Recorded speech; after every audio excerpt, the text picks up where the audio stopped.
о взаимосвязи живых и мертвых. В православии тоже сильная связь между миром живых и миром загробным. Основная божественная истина состоит в том, что в церкви все люди принадлежат Господу Иисусу. И через Него каждый друг другу. И поэтому все связаны друг с другом.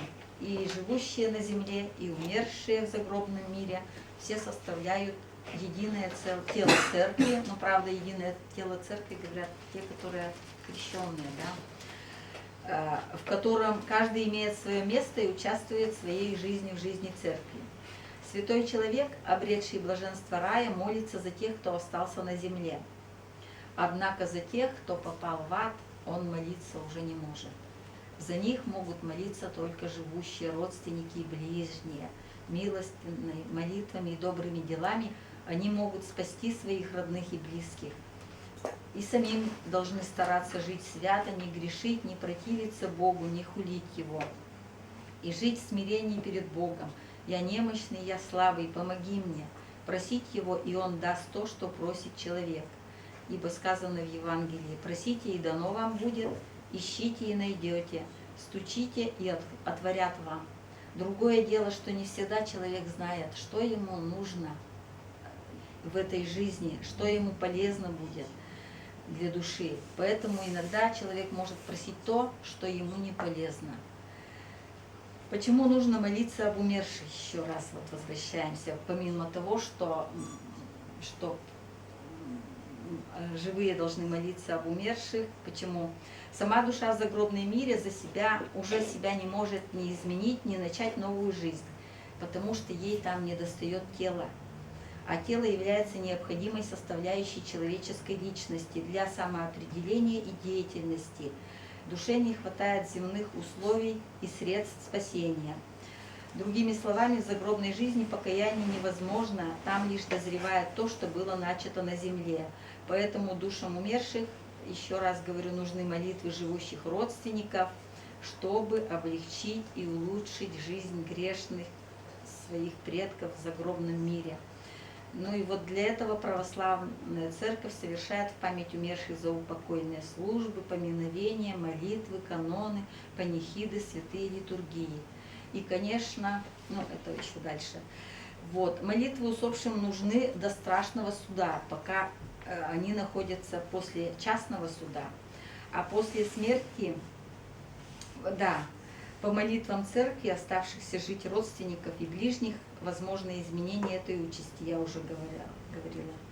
И в свою очередь умершие родственники и близкие молятся за своих живущих родственников тоже в том мире, за нас молятся. Особенно сильна молитва праведных и святых.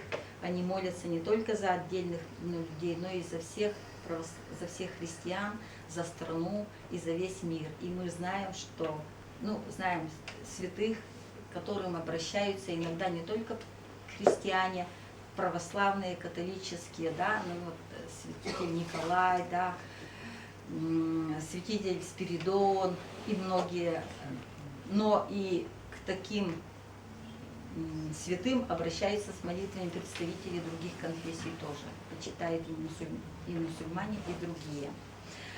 Ну и кроме того, связь живущих и умерших выражается и в том, что грехи родителей тяготеют над детьми, а святая богобоязненная жизнь родителей оказывает благотворное взаимодействие на жизнь детей.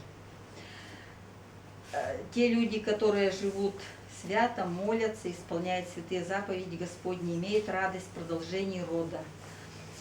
Господь говорит Аврааму: «За твою благочестивую жизнь я умножу твой род, как морской песок».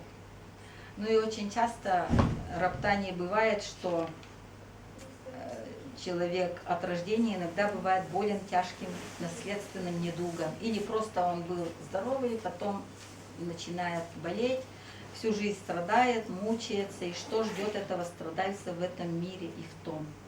Святые отцы указывали, что если человек не ропщет, никого в своей болезни не обвиняет, Бога благодарит и смиряется, то перед Богом он страдалец и мученик, и в Царство Божье он обретет мученический венец. Считается, что болеющий человек должен укрепляться духом в этом испытании, потому что телесно страдать ценно для спасения. Но мы знаем, святые отцы, ну вот в том числе святая блаженная Ксения, там, да, специально себя, ну многие блаженные вот так, святая Матрона, в общем-то, страдала при жизни, и многие святые. И многие святые люди даже просили, чтобы Господь еще при жизни дал им эти страдания, болезни за их грехи, чтобы временно пострадать, помучиться, и за эти страдания Господь простил бы им согрешения. И если человек страдает ради Господа, и вообще по православной традиции следует все делать ради Бога, и для, ну, когда помогаешь близким и так далее, терпеть болезни не ропщет человек, ему вменяется в подвиг мученичества и терпения. А если он потакает своим страстям, то его приведет к гибели. Ну и вот также мы знаем, что в православии проходят специальные богослужения по погребению, отпеванию усопшего, во время которого при теле усопшего молятся о прощении его грехов, избавлении души его от адских мучений за грехи и о вселении ее в раю вместе со святыми. И как бы отпевание способствует как раз тому, что четко разделяется мир живых и мир умерших. При погребении совершает следующие обряды. Тело в гробе покрывает особым церковным покровом. Ну, много знаете, да, но еще раз напомню. Означает, что умерший находится под покровом православной церкви. Второе. На голову кладется венчик со священными изображениями. Указывает подвиги умершего на земле в борьбе с миром, плотью и дьяволом кончились, и предстоит умершему награда за это в Царстве Небесном. Третье. Во время отпевания все в руках держат зажженные свечи, живущие выражает любовь к усопшему и тепло молятся за него. Четвертое. После отпевания в руку умершего кладется так называемая разрешительная грамота или молитва. Поскольку умерший отходит в мир иной, считается, что после отпевания, благодаря этой разрешительной молитве, он уходит в мире с Богом и Церковью, и многие грехи ему отпущены священником. Тело посыпается землею освященную. Тело сотворено из земли и должно возвратиться в землю до всеобщего воскресения. И до могилы гроб сопровождается с пением, с песнопениями «Святый Божий», «Святый крепкий» и так далее. Православная традиция тоже не рекомендует сильно убиваться об умершем родственнице, молиться за него, поскольку ибо мы все встретимся в том мире, вместе окажемся. Есть особенности при погребении священников, монашествующих и младенцев. И также в православной традиции, вы знаете, не отпевают самоубийц и умерших недостойной смертью, пьяниц и так далее. Ну и, как, конечно же, проводится поминовение усопших, это молитвенное ходатайство о прегрешениях усопшего, о его упокоении в Царстве Небесном. Поминает на 3-й день, 9-й, 40-й день, во дни рождения, в день именин, дни кончины. Для молитв за умерших назначен особый день в седмице, вот в субботу. Вот в субботу какая-то стряпня, блины пекут, и надо поминать умерших. И вы тут видите отличие, если по-язычески обычно в воскресенье, да, молятся, а здесь по субботам. И православная церковь установила общие дни для поминовения всех православных христиан, умерших в надежде воскресения и жизни вечной. Такие дни называются вселенскими или родительскими. Ну и вот приведенные данные, как бы суммируя, свидетельствуют о стойкости традиционных представлений о смерти и посмертном существовании умершего и сильно развитом культе умерших удмуртов. Проявления культа были разнообразны, и эти правила сохраняются до наших дней. Ну вот мы видим, что для традиционных воззрений уже характерно причудливое переплетение языческих и христианских элементов при проведении похорон и поминок, да. Теперь можете, я попутно сразу вам говорила о том, что существуют общие отличительные черты почитания умерших предков по традиционным верованиям и по православию. Общее – это существование представления о загробном мире, о душе умершего, о посмертном воздаянии, необходимость заботиться о душах умерших предков, идея о взаимной связи живых, умерших и будущих поколений, о влиянии земной жизни на благополучную или печальную участь души в ином загробном мире. Различия. В православии не требуется материальных возлияний, только молитвы, добрые дела за умерших. Молитвы ближних, особенно праведников и святых, могут качественно повлиять на загробную жизнь умершего человека, умершей души, да, души умершего. Важное подспорье в этом деле – это помощь церкви, обращение к божественной помощи с молитвами к Богу. Главным условием благополучного существования загробной жизни является стяжание высоких моральных и нравственных качеств человека в земной жизни. Православные традиции почитания предков являются более оптимистичными, потому что возможно изменение участи умершего предка по молитвам живущих потомков, родных и близких людей.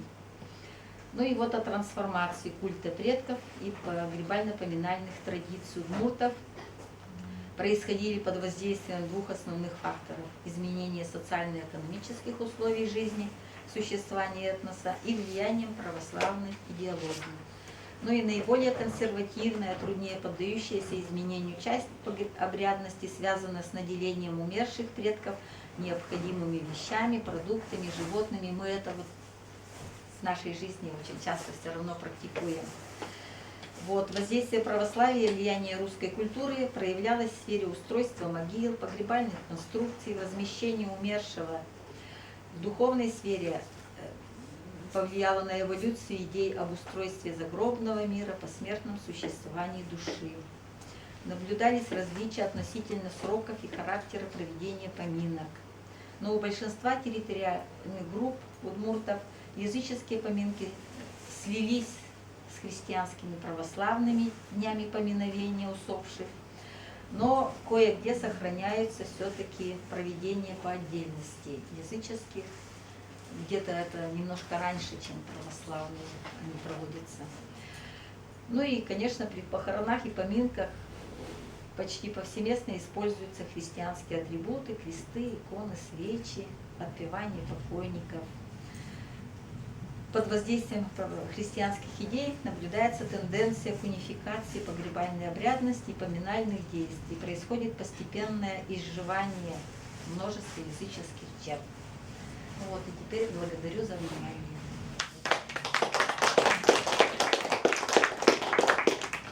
Что было древних?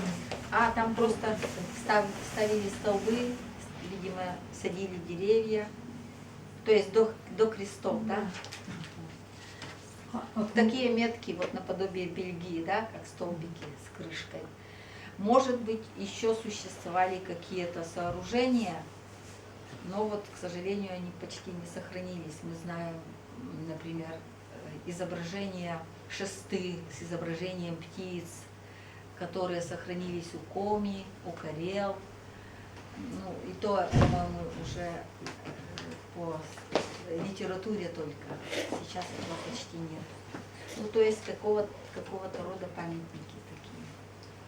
Ну, вообще надо сказать, что, может быть, до нас не дошли сведения, да, вот такие этнографические материалы, но как-то мне кажется, что в сравнении с другими народами, даже как-то религиозное воззрение удмуртов, они характеризуются большей абстрактностью, мне кажется, потому что даже вот сравнить с 16-18 век погребальный обряд, ну вот я занималась по данным археологии, сравнить с марийцами, с мордвой, да, у удмуртов погребальный обряд уже почему-то более рациональный, более унифицированный и экономный. То есть вот если у других народов в это время еще кладут какие-то много украшений, каких-то много разных элементов обрядности, у удмуртов как-то очень скудно.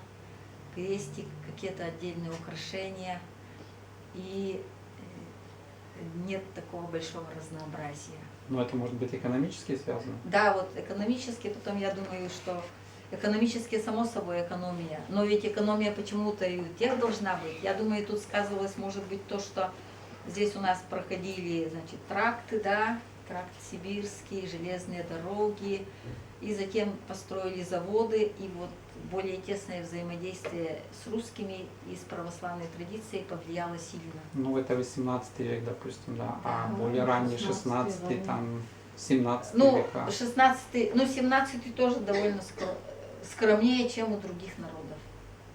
А вот относительно 15-16 век там материалов очень мало, погребений. Именно на территории Удмуртии. Да. Ну вот если взять даже средневековые могильники, очень богатый погребальный обряд характеризует, он не отличается от соседних коми, да, Кировской области, ой, Пермской области, сейчас Пермский край. Это период 8-9 века, довольно пышный обряд и в мужских погребениях, и в женских.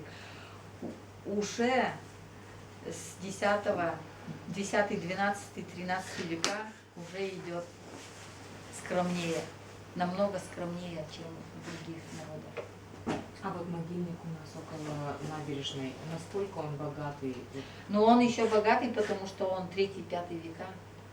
Да, ну, кстати говоря, насчет этого могильника, когда вы говорили, что хотите провести там мероприятие, мы к этому относимся в плане того, что сейчас очень распространились. Ну, в общем, археологи относятся к этому отрицательно, потому что нежелательно вот афишировать эту площадку, где находится этот могильник. Тут же начинают копать. Потому что он, да, он потому что законсервирован.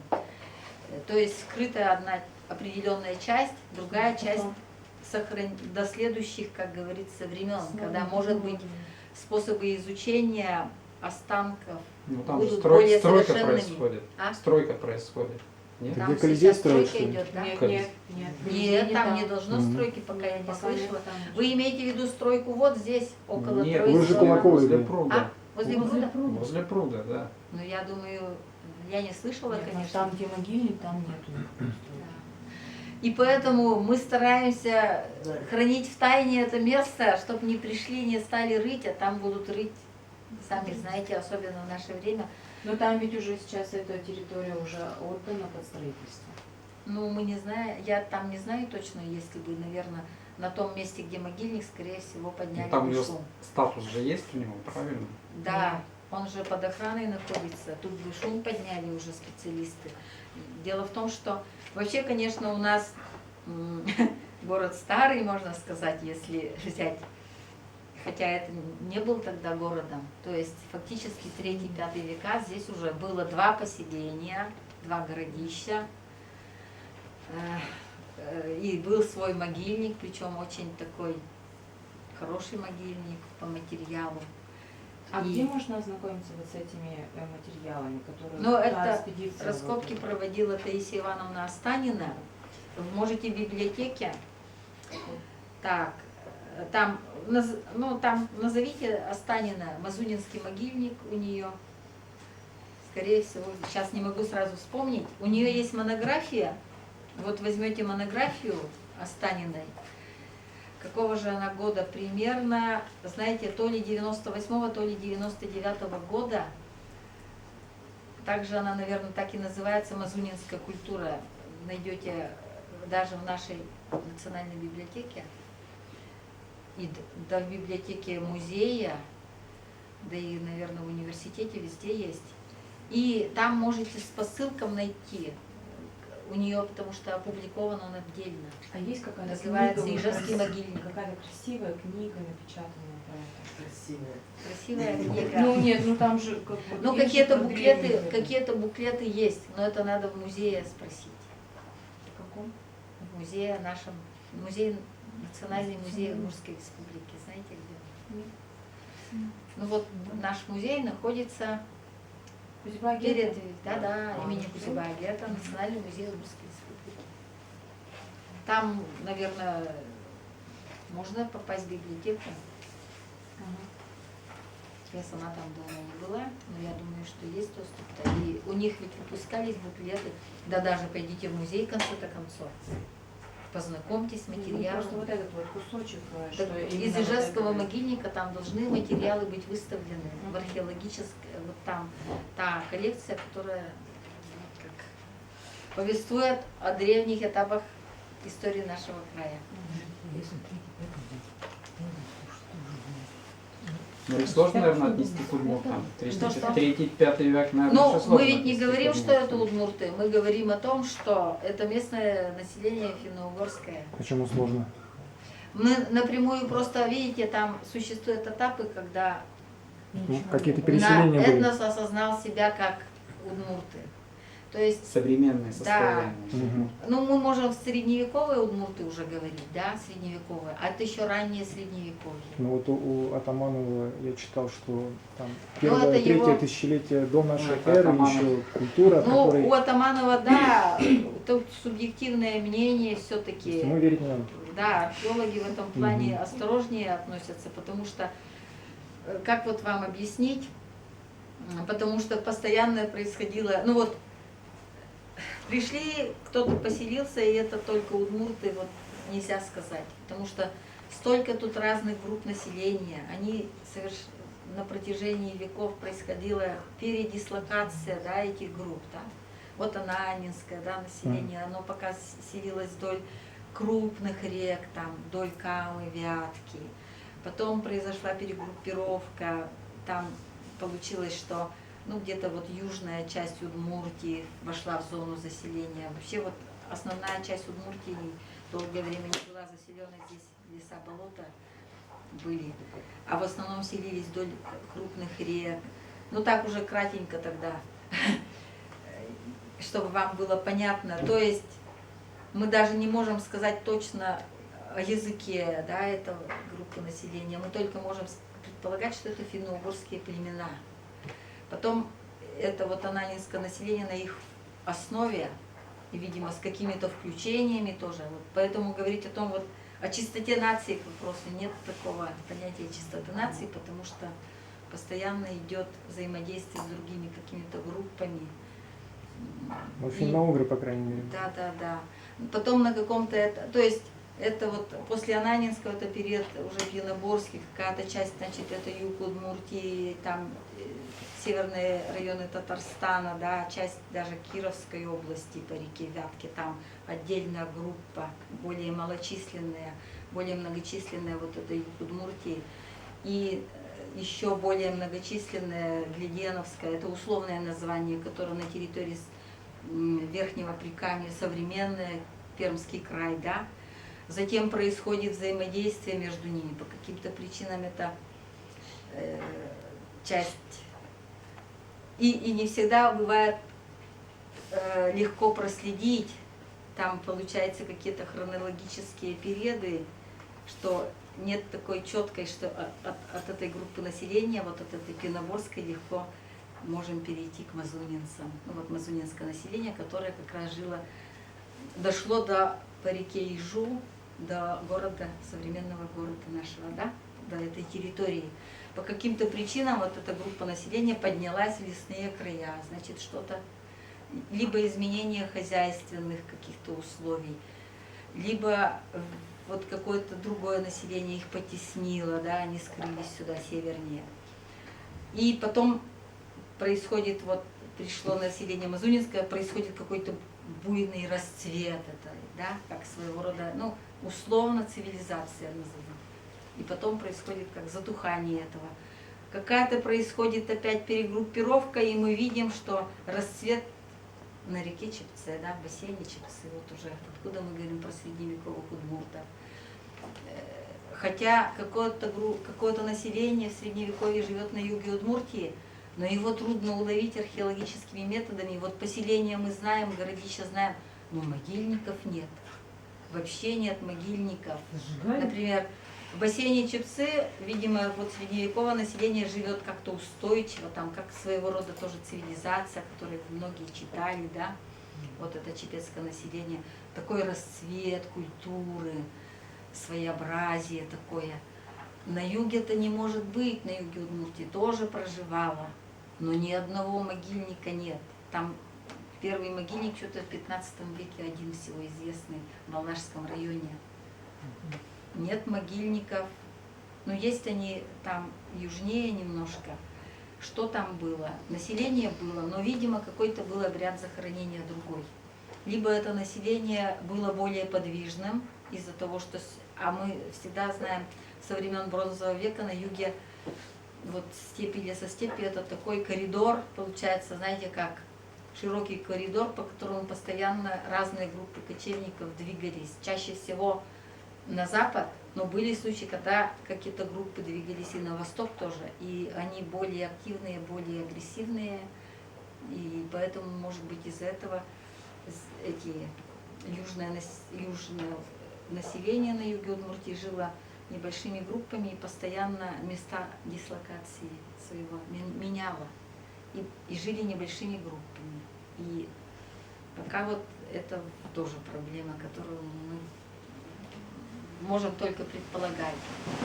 Вот, и какое-то население средневековое, вот на Вятке, да, современная Кировская область, богатая очень. Там тоже довольно скромная такая какая-то.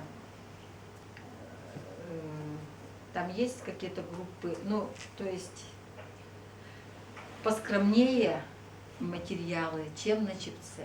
Вот на Чепце богатые Того материалы. же периода? А? Того же периода? Да, того же периода тоже. Хотя там уже более представлено весомо, потому что там есть городища, есть поселения неукрепленные, есть и могильники, но могильники очень маленькие, там 10 погребений всего, а на Чепце-то там до 200, до 250 погребений на одном могильнике, да, и когда такой материал получаешь, то очень много можно, многие вопросы осветить. И такое же богатство, расцвет культуры населения вот на территории современного Пермского края, которые родственные. Ну, мы считаем, что средневековые коми там, и с ними, конечно, существовать. И вообще с давних времен мы считаем, что жили в лесах, болотах, с давних времен существовали, в общем-то, какие-то группы, как мы сейчас говорим, пассионарии, которые, видимо, путешествовали в другие страны, как от нас, как сюда путешествовали. Существовали культурный торговый обмен. Если, например, Ананинское время, Пеноборское время, сюда поступали товары из Египта, там, и Древней Греции и так далее, из Рима. То есть мы не можем сказать, что вот население так жило само с собой. Но, скорее всего, вот в качестве торговых посредников были вот опять же те кочевые группы населения, которые выполняли роль посредников между цивилизациями юга и лесными обитателями края. Ну, конечно, лесные обитатели края в какой-то степени развивались медленнее, чем вот те кочевые группы населения. Потому что они вбирали. Да, они вбирали разные новые изобретения и поступали они сюда. Но здесь тоже шли свои процессы все-таки. И еще существовал, да, сейчас, еще существовал помимо южного такого коридора, и на севере тоже какой-то коридор, потому что еще со времен ананинских аналогичные посуда и украшения, близкая к нашей территории, встречается в Скандинавии. То есть существовали обмены по северной какой-то ветке.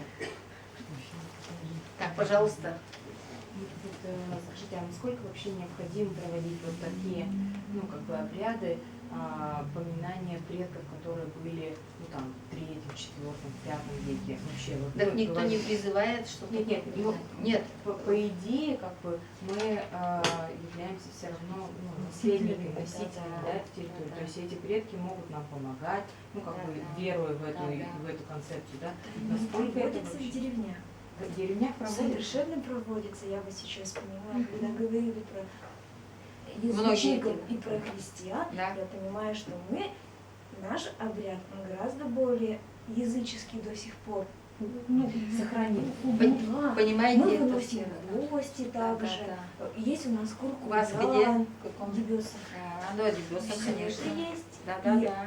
Сначала понесли от перья благополучно, А потом второй этап пошли на языческое, как и свадьбы, как и все. Да. Дело в том, что, видите, вот эта сфера религиозная, она очень консервативная, и поэтому ее вот так трудно в одночасье изменить.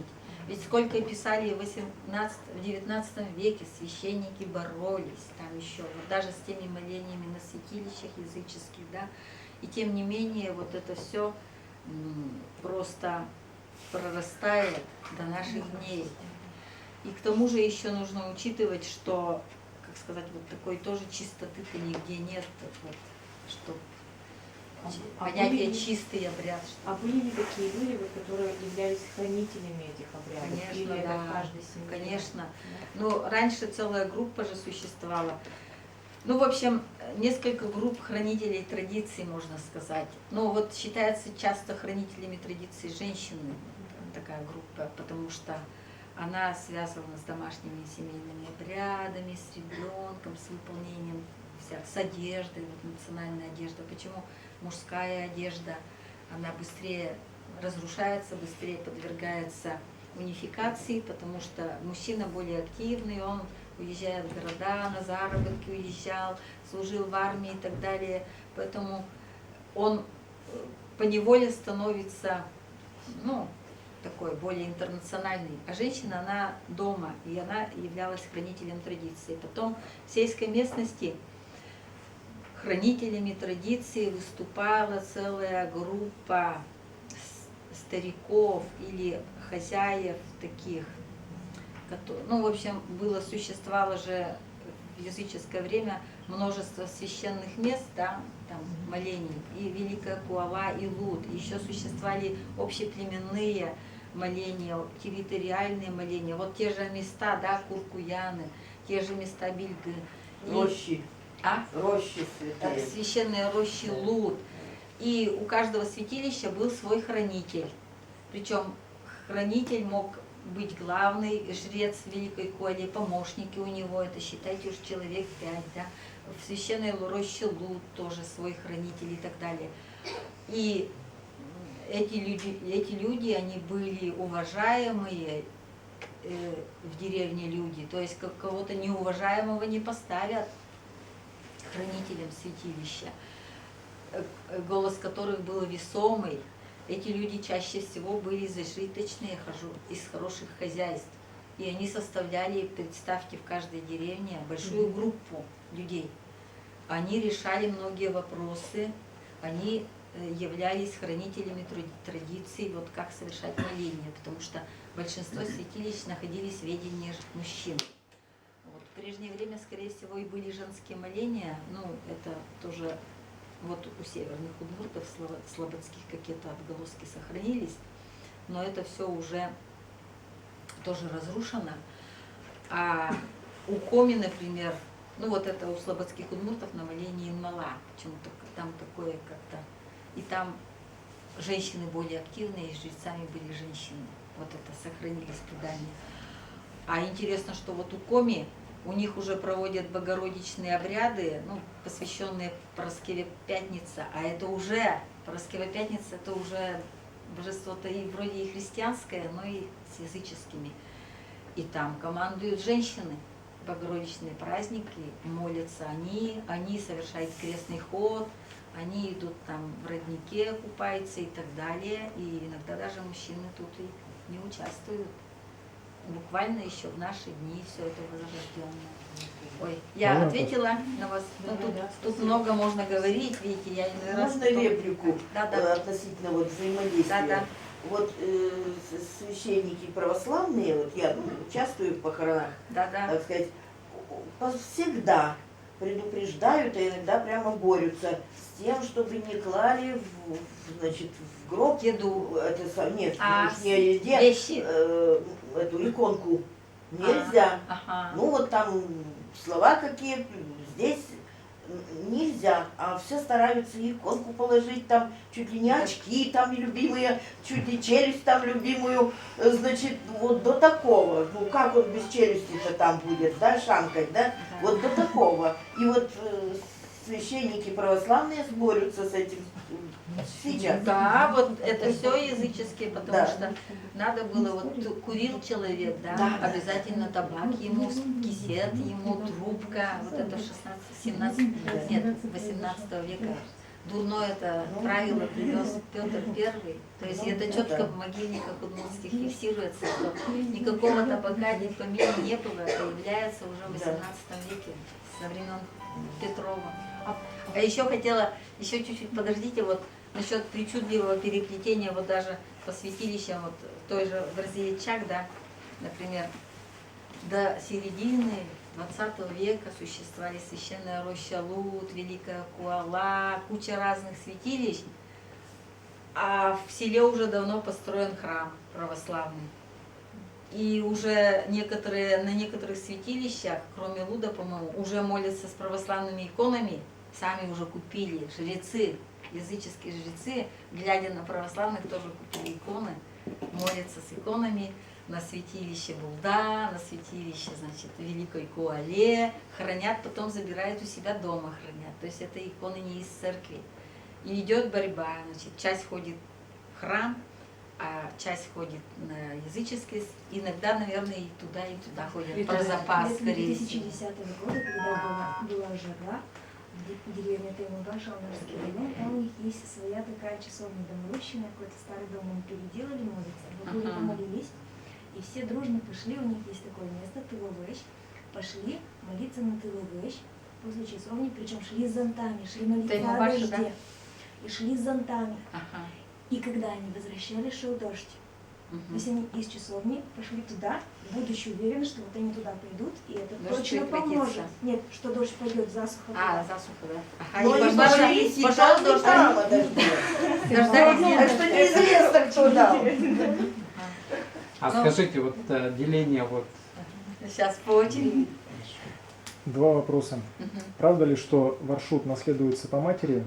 И как по удмуртским традициям, кто наследует дом после родителей? Кто из сыновей или дочерей? Насчет Варшут, Варшут, говорите. Наследуется по матери? Да, да вот, к сожалению, таких нет. То есть, вот сколько я спрашивала, там особенно во многих ведь районах уже сейчас не сохранилось, даже не знают про Варшут.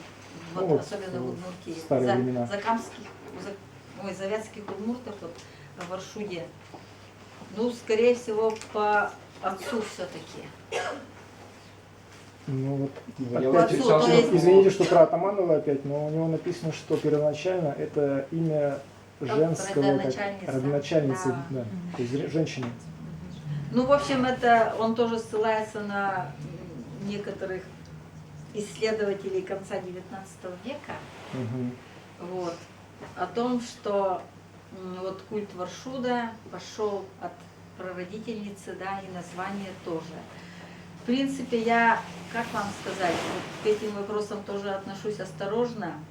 Дело в том, что для этого тоже есть какие-то, вот в той традиции уже поздней, все-таки все по отцу, хранителем Куалы являлся, конечно, мужчина, потом по Варшуту шел по отцу, ну, завятских удмуртов, во всяком Мгм. случае, по отцу, все по отцу. Но вот интересно, что, например, у слободских удмуртов, у северных удмуртов, там, я уже сказала, вот святилище Инмала, да, они называют Инмала Вошут. То есть Инмала Вошут, там Кылдысин Вошут у них Мгм. даже, да, и там другие Гондыр Вошут, там Мужские другие названия пошли уже получаются. мужские, да, Мгм. ну, то есть уже по народоначальнику. Но на Инмале жрецами женщины выступали. И, видимо, вот это фактически как племенное, уже территориальное святилище Инмала, скорее всего, ну вот я так считаю, выросло из Великой Куалы.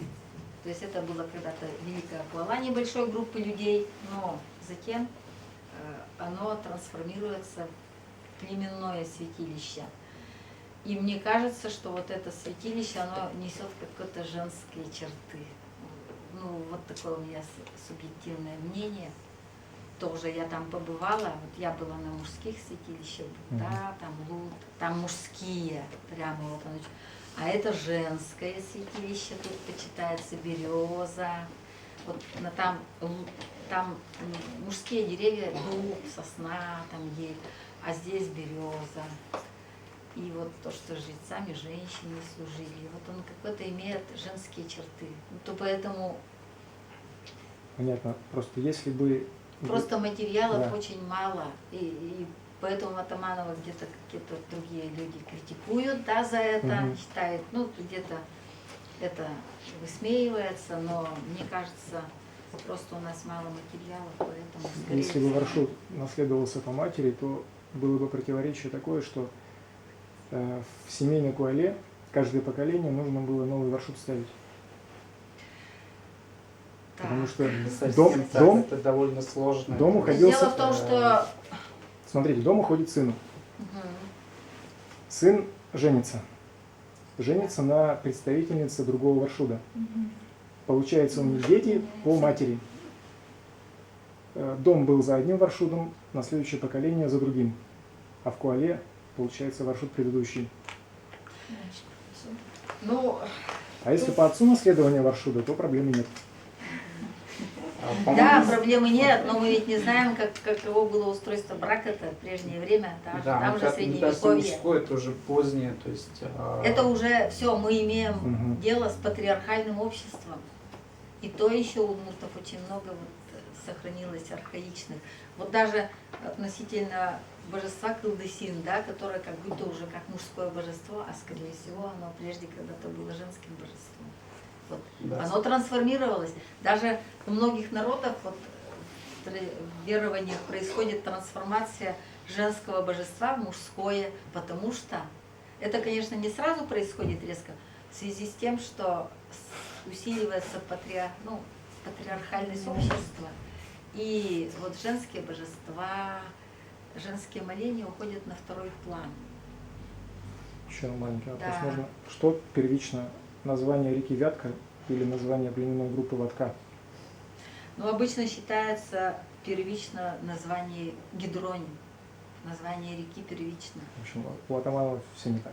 Нет, Все там, наоборот. там очень много так себятины, да, Мгм. которые там, ну, грубо говоря, фантазируют. То есть абсолютно Есть недоказуемо, вещи, да. которые, знаете, есть вещи, которые действительно трудно подкрепить материалами, их Мгм. просто нет.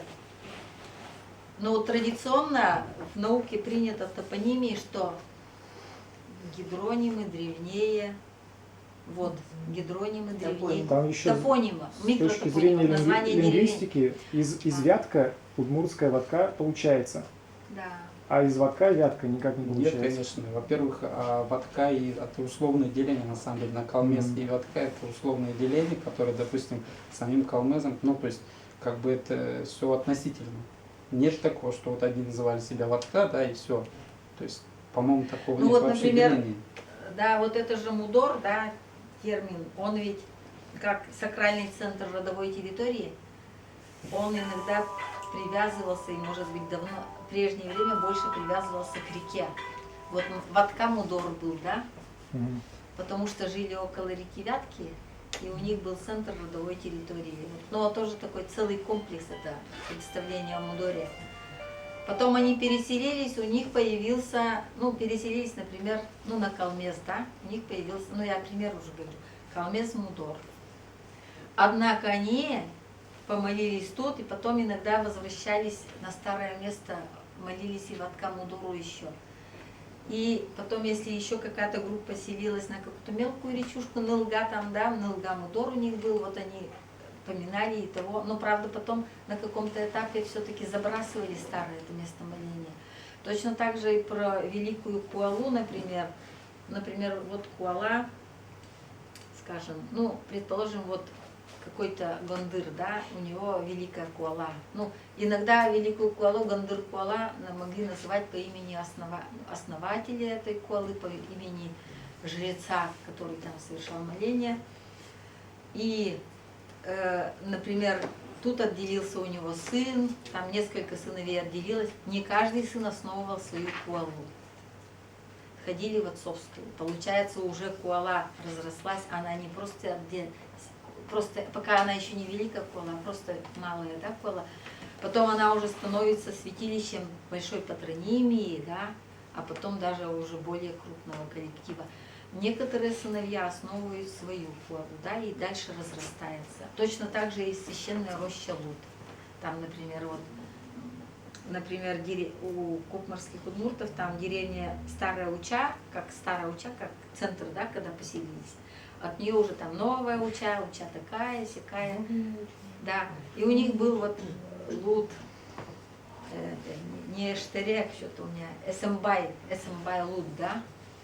Вот в деревне было даже у них 4 родственных коллектива. Эсэмбай Лут, там еще какой-то Лут, еще такой-то Лут. Потом в соседней деревне, видимо, поселились представители коллектива Эсэмбай Луда, и у них там тоже, в Новой Уче тоже Эсэмбай Луд, да, организовался. Но они приходили на общее моление в Эсэмбай Луд, Старую Учу тоже продолжали. Вот видите, какая сложная система. И это система, которую зафиксировали вот в конце 19-го, начале 20-го. А что было до этого, в 18 веке, мы не можем достоверно сказать. А что было в 17 веке? Может, там вообще расцветали моления женские, да, были специально, ну вот, святилища мужские, святилища женские. Вот я даже вот считаю, что Великая Хуала, это как связано с предком, с очагом, с домашним, она, скорее всего, женский характер имеет, потому что женщина оставалась дома, хранительница очага, она этим ведала. А вот моление Лут в священной роще, моление в лесу, Нюлесмурту, это мужская сфера, там уже женщины не участвуют, потому что мужчина, добытчик, он в лесу, на охоте, на рыбалке. Потом пашня тоже где-то далеко иногда находилась от деревни. И в соответствии с хозяйственными занятиями, несомненно, и сфера верований тоже подразделялась. И вот с этой точки зрения мы можем предполагать, что, может быть, Атаманов и не совсем не прав, вот. Но у нас просто нет достаточно материалов, чтобы об этом говорить.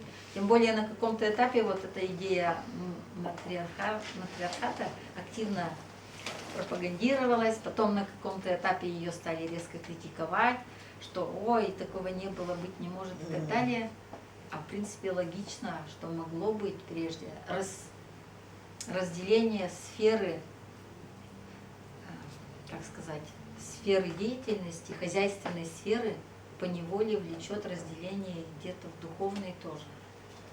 Нет, так вот, может быть, это Пермский был матриархат, а Не позднее то, что матриархат даже, да, а какие-то вот элементы, что... матриархата, Да. да, где главной была женщина, да, Да. хранительница Ну, очага. параллельно.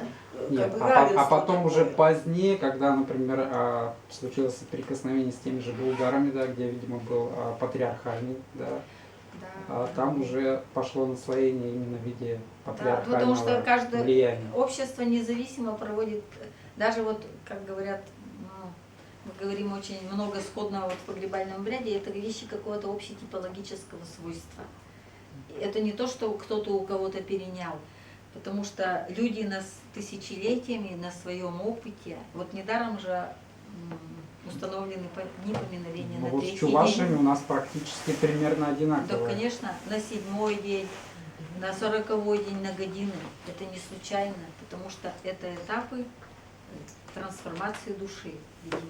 И это интуитивно, вот, люди на своем опыте пришли к этому независимо друг от друга. И вот даже по поводу того, что, ну опять же, возвращаясь к хозяйственной сфере, даже вот если эпоху палеолита, сейчас даже вот такие идеи пошли, что в эпоху палеолита, да, мы знаем, что там, значит, охота была, и что считали, что охота на мамонтов давала больше всего там пропитания, да.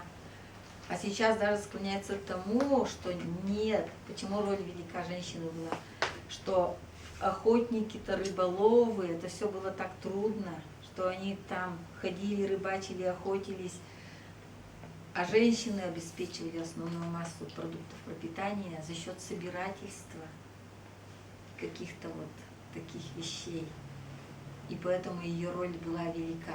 она при доме находилась, она хозяйка была, она все держала хозяйство, в то время как мужчины, группа мужчин, добытчики где-то неделями, может, по нескольку были вдали от дома, они как просто пришли, пришельцы, что-то принесли, пожили сколько-то, опять их нету. Так, а кто молиться-то будет в доме вот? Естественно, опять это получается духовная, религиозная жизнь, ну, как женщина в таких условиях.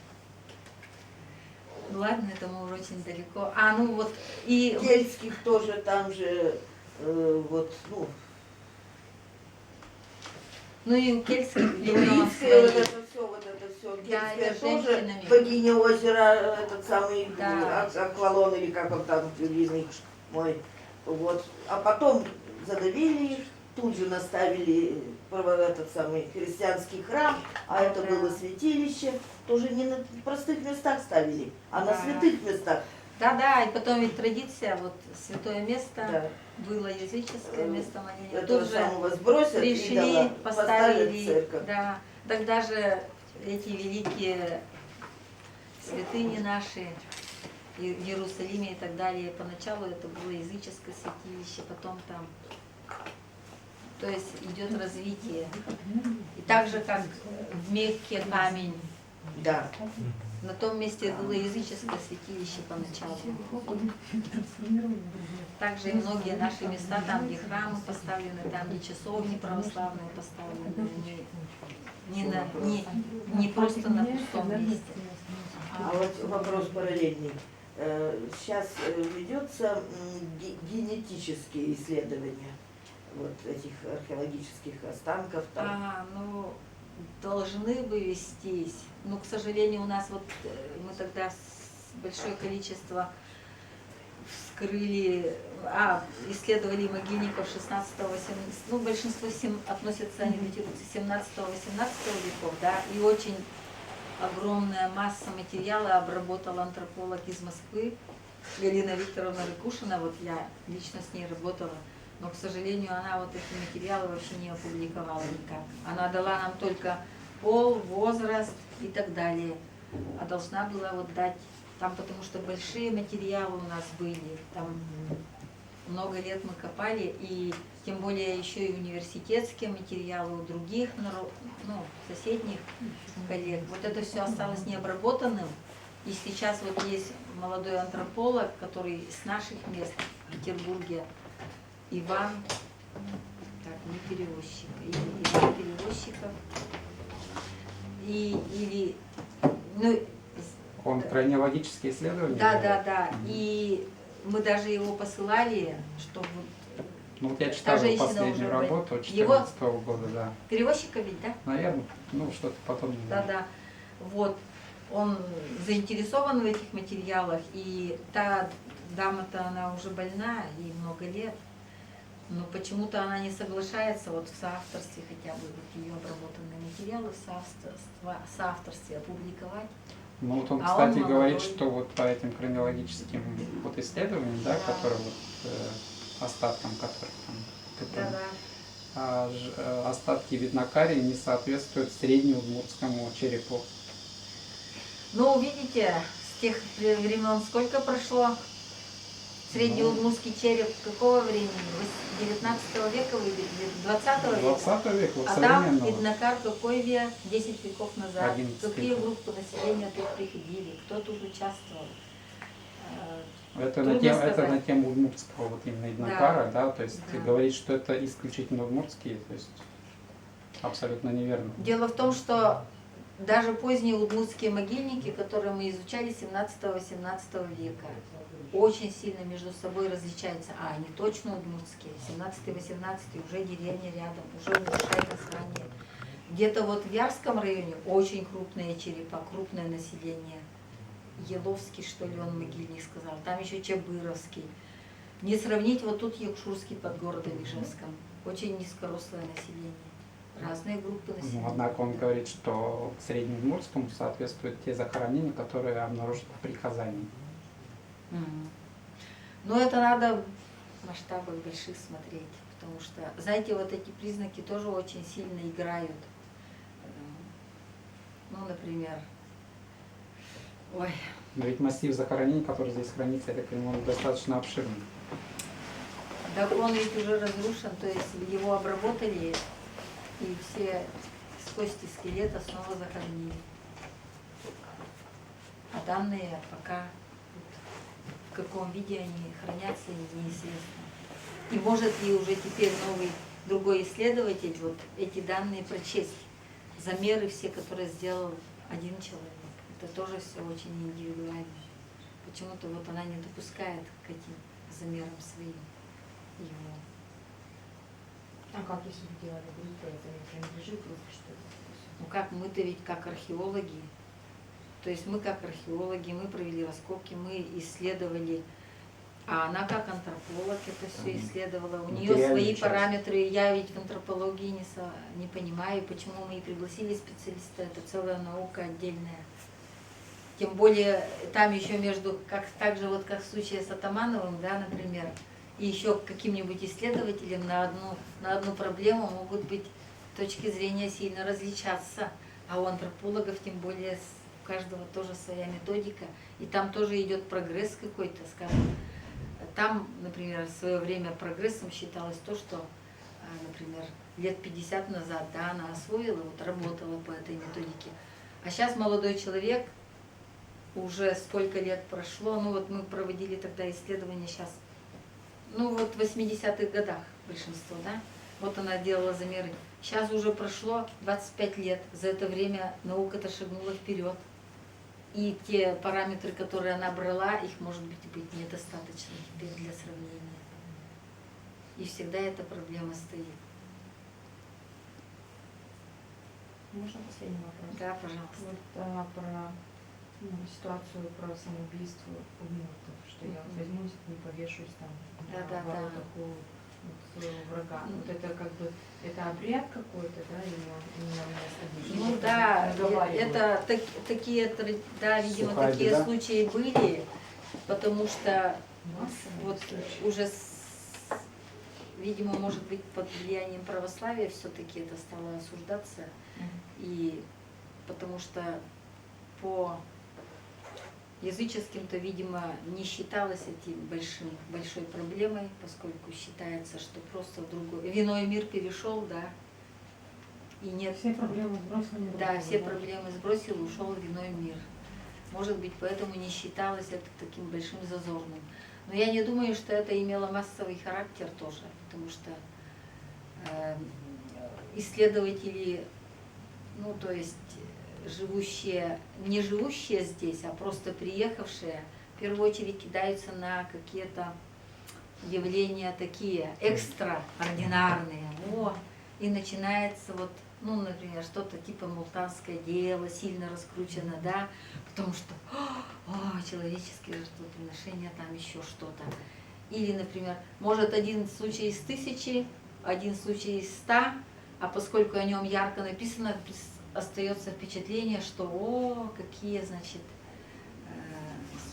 имелись явления. Поэтому я не думаю, что это имело массовый такой характер. Да, не имело, потому что Потому что и в наше время есть люди, когда с психикой что-то случается. есть материал, где криминальная хроника рассматривала за 150 лет, что происходило на территории Удмуртии. Ничего такого там многочисленного нет. Это единичные, Да. не более того. Там в обиду могли, то есть за обиду, например, в рекруты забирали, да, там на 25 лет это практически человек уходил, а потом из рекрутов он живым не мог вернуться обратно, потому что их удмуртов расселяли туда в Прибалтике после службы, если он живой остался, то они детей потеряли практически. И происходило так, что платили взятку и вместо своего сына отправляли другого. И те, узнав об этом, например, вот решался повеситься вот того, наоборот. Да, много такого, конечно, не А вот такое, ну, словосочетание из молитвы. Кылдысин, кылчине. Ну, я где-то там читала. Кылдысин, Что кылчине. это Но это значит? как синонимы. Да? Кылчин, кылдысин, да. Потому что, ну вот я как для меня, как у меня сложилось, да, вроде кылчин часто используют ну, в более южных районах. На севере все-таки как кылдысин идет. Вот даже у слободских удмуртов у них были моления кылдысин карани, делание кылдысина. И опять оно такое женское имеет оттенок, вот это моление. Тоже ходили в березу.